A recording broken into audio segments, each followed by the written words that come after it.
Karibu katika chaneli hii ya Farm TZ, ujipatie elimu ya ujasiriamali, kilimo na ufugaji. Kwa jina naitwa Fadhili Mfaume, ni mjasiriamali ninayejihusisha na ufugaji wa sungura wa kisasa, napatikana katika mkoa wa Lindi. Katika video hii nitaenda kukufundisha namna bora ya kuandaa rusina yatumike kama chakula bora kwa sungura wako. Kama ni mara yako ya kwanza kufuatilia chaneli yetu, tunaomba support yako ya kusubscribe, kulike, kushare video zetu katika magrupu mbalimbali ya mitandao ya kijamii.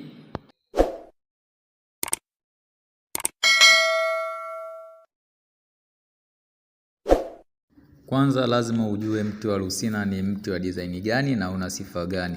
Ila pia kuna watu wengi sana wanauchanganya kati ya mti wa rusina na mti wa mjooro au kwa jina lingine wanauita mkenge. Hii miti ni miwili tofauti, ingawaje mbegu zake zilitaka kufanana kwa mbali kidogo. Kwa hiyo wengi sana wanakuwa wanajua kwamba huu mkenge au mjooro ndio rusina. Rusina una utofauti mkubwa sana na huu mti wa mjooro au mti wa mkenge. Leo tutaenda kuziona kabisa tofauti zake na jinsi gani ya kuandaa huu mti wa rusina utumike kama chakula kwa sungura.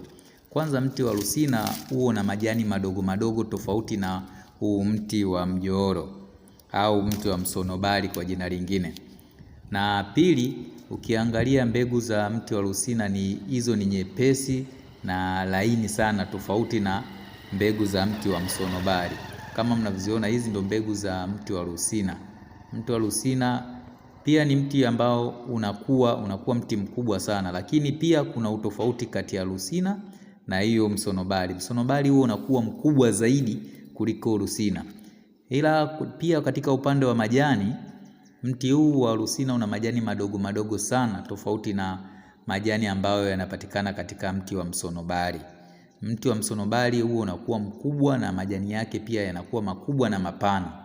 Kwa hiyo kuna utofauti mkubwa sana kati ya mti wa msonobari na mti wa rusina. Mti huu una faida nyingi sana kwa mifugo mbalimbali. Na mimi leo nitazungumzia zaidi kuhusiana na mfugo wa sungura. Unapolisha sungura wako mti wa rusina, inakuwa na uwezekano mkubwa sana kwa sungura wanyonyeshaji wanakuwa wanazalisha maziwa kwa wingi sana. Ila pia unasaidia katika ukuaji uliokuwa bora na afya iliyokuwa njema kabisa kwa sungura wako. Na unasaidia pia kuongeza kilo za sungura kwa haraka zaidi. Kwa mahitaji ya mbolea asili ya mkojo wa sungura, wasiliana nasi kwa simu namba 0623191238. Na mbolea hii tunatuma popote pale ulipo. Jipatie mbolea hii kwa bei nafuu sana, mbolea ambayo ina wingi wa virutubisho vya nitrogen, phosphorus pamoja na potassium, NPK, virutubisho ambavyo inaimarisha ukuaji wa mmea pamoja na matunda. Ila pia inatumika kama kiuatilifu kwa kufukuza na kuua wadudu waharibifu katika mimea mbalimbali. Kuna njia tatu unaweza ukautumia mmea wa rusina kama lishe kwa sungura wako. Njia ya kwanza, utachuma majani ya rusina, utayasafisha vizuri na kuyaweka juani angalau yanyauke kidogo kupunguza wingi wa maji. Kisha utayatwanga kwenye kinu au ukaya blender. Ukishamaliza utayatia kwenye maji ya kunywa pamoja, utachanganya na kitunguu saumu kidogo. Hii ni njia ambayo unaweza ukaitumia kama vitamini kwa sungura wako na itawasaidia sana katika ukuaji uliokuwa bora na mzuri. Ila njia ya pili, unaweza ukauchukua kama ulivyokuwa hivyo, ukausafisha, ukauanika vizuri.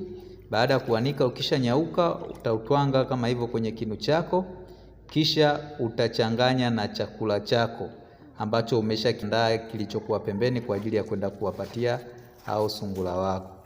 Ukichanganya utavuruga kwa pamoja, ukishamaliza utakwenda kuwaekea hao sungura wako. Njia ya tatu, unaweza ukausafisha na kuweka, ukinyauka kidogo utachanganya na majani makavu kidogo, utawapa kwa ajili ya kula sungura wako. Usiwape mmea huu wa rusina ukawa kama chakula peke yake, wachanganyie na majani makavu ili kuboresha lishe, kuifanya lishe ikawa bora zaidi. Karibu upate elimu ya ufugaji wa sungura kisasa kupitia grupu langu la WhatsApp kwa ada ya shilingi 5,000 kwa muda wa mwezi mmoja. Katika grupu hili utajifunza mambo mbalimbali ya muhimu katika ufugaji wa sungura wa kisasa, changamoto zinazotokea katika mradi huu na namna gani iliyokuwa bora kwa ajili ya kuzitatua hizo changamoto. Ila pia utajipatia kitabu kwa gharama shilingi 10,000. Kitabu kipo kwa mfumo wa soft copy ili upate kuongeza maarifa zaidi. Na shauri usiwapatie Lucina peke yake ikiwa mbichi kwa wingi, kwa sababu unavyowapatia Lucina hii ina uwezekano mkubwa sana ukawasababishia changamoto za magonjwa ya matumbo sungura wako. Wanaweza ukawasababishia kujaa gesi tumboni au kupelekea hadi ugonjwa wa kuharisha. Kwa hiyo sio vizuri zaidi ukawapatia Lucina ikiwa peke yake. Ni vizuri ukiwapatia Lucina ikiwa mbichi, basi wachanganyie na majani yaliyokuwa makavu ili wapate kula na kuwa wamebalance diet yao. Ila njia ya 4 ya kuandaa Lucina kama chakula kwa sungura wako, unaweza ukachukua majani hayo ya Lucina ukayasafisha vizuri, ukaenda kuyaanika ndani au sehemu yoyote ambayo ina kivuli na haitofikiwa na jua moja kwa moja, na wala sehemu hiyo haitokuwa na unyevu ambao utasababisha kuharibika kwa hayo majani ya Lucina au kuingia ukungu. Na yakisha kauka utayatwanga vizuri. Hapo sasa utaenda kuyachanganya kwa chakula chako ambacho umeshakiandaa mwenyewe. Kwa hiyo ukishamaliza kuchanganya, utakuwa unatia na maji kidogo ili mradi kukata vumbi la ile chakula, na utakuwa unawapatia sungura wako kila siku. Kwa elimu zaidi unaweza ukajiunga katika grupu langu la WhatsApp kwa ada hiyo ya shilingi 5,000 na ukapata elimu zaidi kuhusiana na ufugaji wa sungura wa kisasa.